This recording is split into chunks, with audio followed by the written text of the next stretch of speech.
Welcome to Pindar Poetry. We hope you learned something new. In this video, I will explain how to make tiramisu overnight oats. First, let's prepare the oat base. In a jar, combine 1/2 cup of rolled oats with 1/2 cup of your preferred milk.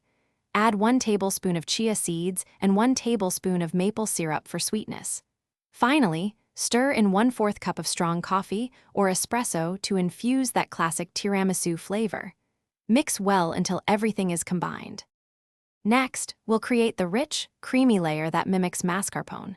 In a separate bowl, combine 1/2 cup of Greek yogurt with 2 tablespoons of softened cream cheese. Add 1 tablespoon of maple syrup and 1/4 teaspoon of vanilla extract. Whisk these ingredients together thoroughly until the mixture is completely smooth and free of any lumps. This will give your oats that luxurious texture.